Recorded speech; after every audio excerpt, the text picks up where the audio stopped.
Voyez ce que je vous ai dit.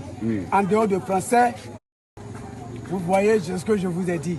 En dehors de français, je ne peux même les langues que je parle, mon temps est arrivé. J'ai tout bloqué. Je ne parle plus. En dehors du français, je ne peux plus m'exprimer dans une autre langue encore. Jamais.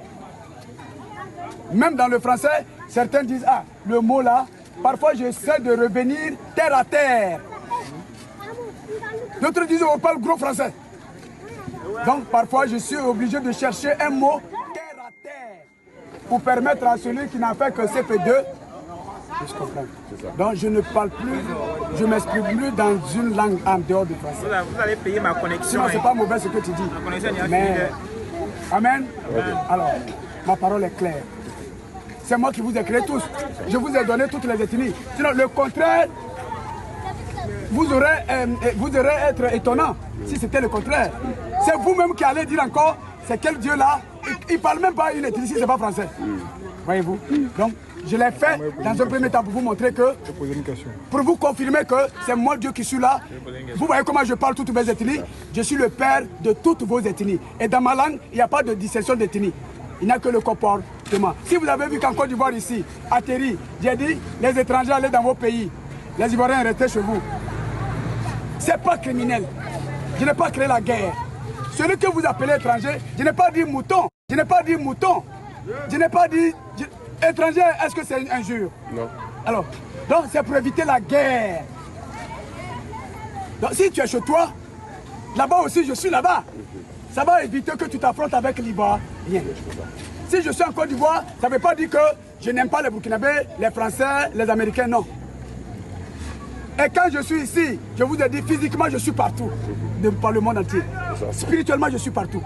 Mais singulièrement ici, j'ai préparé ma tente là, dans ce territoire. C'est après que vous l'avez appelé Côte d'Ivoire. Il n'y avait pas Côte d'Ivoire, il n'y avait personne. Je l'avais préparé pour ce jugement. Est-ce que vous le saviez? Même pas. Non.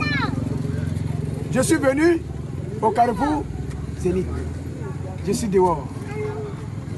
Vous savez pourquoi je vous ai fait baptiser ce carrefour-là, carrefour Zénith? Qui a compris? C'est au Zénith que j'ai rendu l'âme. Sinon j'ai rendu le souffle sur la croix à Golgotha. Ouais, faut croire. Amen. Je ne suis pas un Dieu de miracle. Je suis un Dieu véritable, un Dieu saint. Et c'est par le Saint-Esprit que j'opère. Si tu as un cœur qui a pitié, un cœur d'humilité, n'est-ce pas, je vous ai dit, devant moi, il n'y a pas roi. Si je t'établis roi, que tu ne marches pas selon ma parole, tu es dans le feu. Si je t'établis président, tu ne fais pas ma volonté, tu n'as pas ma grâce. Ma parole est sainte. Ce que ma loi dit de faire.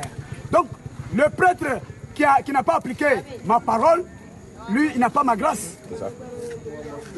Ma grâce n'annule pas le comportement que le prêtre a eu. Amen. Amen. Le prêtre n'a pas respecté ma loi. Donc, c'est pas parce que je suis un Dieu de grâce que je vais accorder ma grâce au prêtre. Il est censé être l'exemple du païen. Mais regardez, c'est le païen plutôt qui lui montre l'exemple. Donc ma grâce ne peut pas annuler sa désobéissance à ma loi. Ma loi et ma grâce vont te faire. Amen. C'est de ça qu'il s'agit.